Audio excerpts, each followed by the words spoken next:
This is my take on Ponyfinder combat using Roll20.net. I've already set up the map, the giant crab, Rarity stats as a 10th level monk, the giant crab stats using the Pathfinder SRD. A few rolls here have already been done, including initiative. Rarity is going to attempt to use her magic to throw a rock at the giant crab. Rarity TK is the macro I've made. It automatically rolls for me. She crits or threatens to crit. Now I have to confirm it. She does not confirm. You'll notice that the crab's AC is 20, so she has to hit that. The crab still takes 1 point of vitality damage, meaning that the rock almost hit it.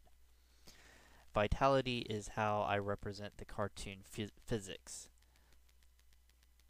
The crab, being huge, has a reach of 15 feet. Each square is 15 feet, so from there he can attempt to attack Rarity. Now I have not made macros for the giant crab to show how you can use the chat bar to do normal rolls. Now Rarity's AC is a 23. The crab does not hit. Even though I've simplified this, I'm still using opportunity attacks, which is when you move in a threatened square. The crab will make his opportunity attack, but also fails that one. Rarity is going to try to hit it with her hooves. Again, this is against her vitality, so she hits it in the shell. The crab now gets to make his attacks with his gigantic claws. He gets 2 attacks of them. He hits with the first, misses with the second. His damage I'm also rolling separately. He hits her for 15 vitality, which means that he got a solid shot at her.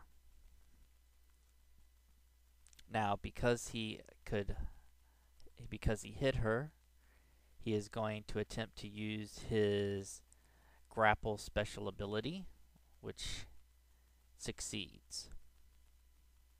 Giant crabs claw things.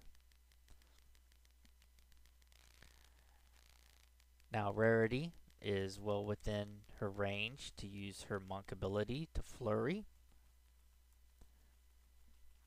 She has to hit an AC of 20, so she does so with 3 of her 4 strikes, causing a good bit of damage.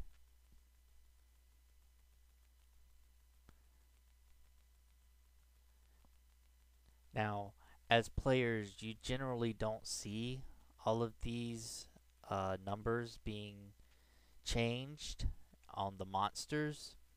You generally just see their vitality and hit points being changed. All of this is for the dungeon master or game master to have to deal with. Makes it significantly easier for the players. Players are generally only in charge of their own character and not the other things. Now, because he has Rarity grappled, he gets to automatically do damage. He does 10 damage, squeezing her.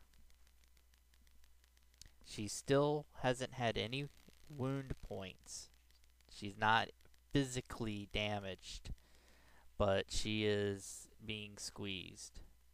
She is also having a very rough time hitting it. So it takes 8 and then 4 damage. A total of 12. As she just constantly beats on its shell. Now the crab is going to attempt to keep her in his claws and drag her into the water. Things are looking pretty bad for Rarity at this point. He automatically does his claw damage.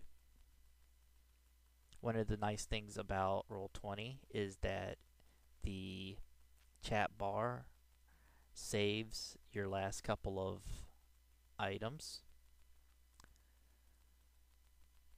So Once I have this particular grouping done, I can just keep going back.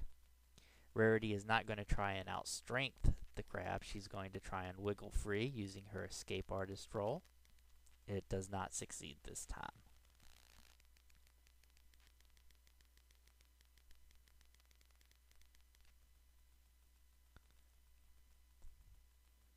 Even though it's difficult to see the giant crab's hit points at this, I can see all of them. So my video skipped, so it made a couple of rolls that I re-recorded. Rarity's flurry hit 3 times.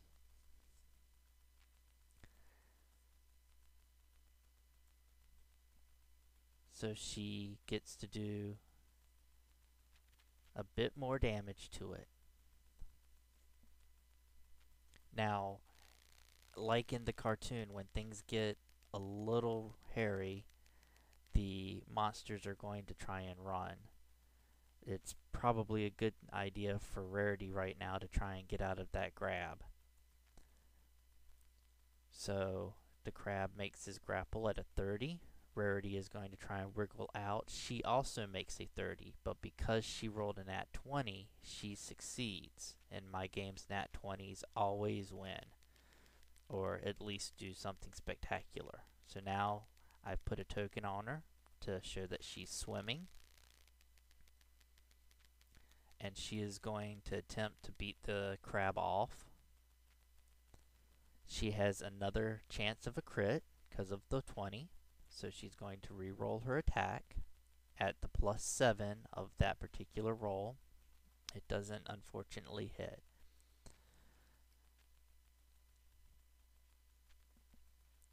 However, she is still doing damage to the crab, and at this point, the giant crab, having lost a majority of its vitality and its shell starting to get dented, is going to attempt to run away.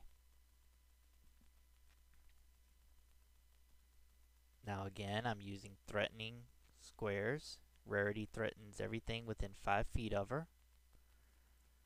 So when the giant crab attempted to move, she is going to get one last kick off. She misses by 1.